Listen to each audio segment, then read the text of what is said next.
এক সভ্যতা যারা গণিত, জ্যোতির্বিদ্যা আর স্থাপত্যে পৃথিবীকে অবাক করেছিল, হঠাৎ করেই যেন বাতাসে মিলিয়ে গেল। আজ থেকে 1000 বছর আগে মধ্য আমেরিকায় গড়ে উঠেছিল মায়া সভ্যতা। তাদের শহর, মন্দির আর পিরামিডগুলো ছিল অবিশ্বাস্যভাবে উন্নত। সূর্য, চাঁদ আর গ্রহের গতিবিধি তারা নিখুঁতভাবে হিসাব করতে পারত। তাদের ক্যালেন্ডার এতটাই নির্ভুল ছিল যে আধুনিক বিজ্ঞানীরাও বিস্মিত। মায়ারা উন্নত কৃষি, সেচ ব্যবস্থা আর পানি সংরক্ষণে দক্ষ ছিল। শত শত বছর ধরে তারা বাণিজ্য, শিল্প আর জ্ঞানের মাধ্যমে সমৃদ্ধ হয়ে ওঠে। কিন্তু হঠাৎ করেই বড় বড় নগরীগুলো জনশূন্য হয়ে পড়তে শুরু করে। মন্দির, প্রাসাদ আর বাজারগুলো ভাঙচুর ছাড়াই ফাঁকা হয়ে যায়। দীর্ঘদিন ধরে বিজ্ঞানীরা এই রহস্যের উত্তর খুঁজছিলেন। কেউ বলে ভয়াবহ খরা তাদের ধ্বংস করেছিল, কেউ বলে অতিরিক্ত জনসংখ্যা আর কমে যাওয়া সম্পদ সংকট সৃষ্টি করে। আরও অনেকে মনে করেন বারবার যুদ্ধ শহরগুলোকে দুর্বল করে দেয়। কিছু প্রমাণ ইঙ্গিত দেয়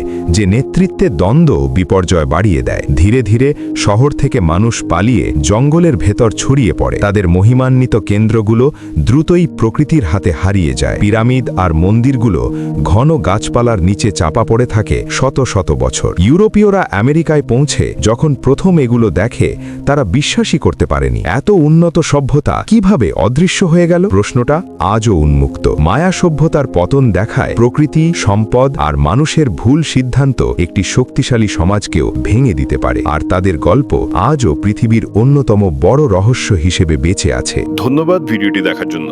যদি আপনার ভালো লেগে থাকে, লাইক এবং শেয়ার করতে ভুলবেন না। চ্যানেলটি সাবস্ক্রাইব করুন আর নতুন ভিডিও পেতে বেল আইকনে ক্লিক করুন। আমরা আবার দেখা করব নতুন ভিডিওতে।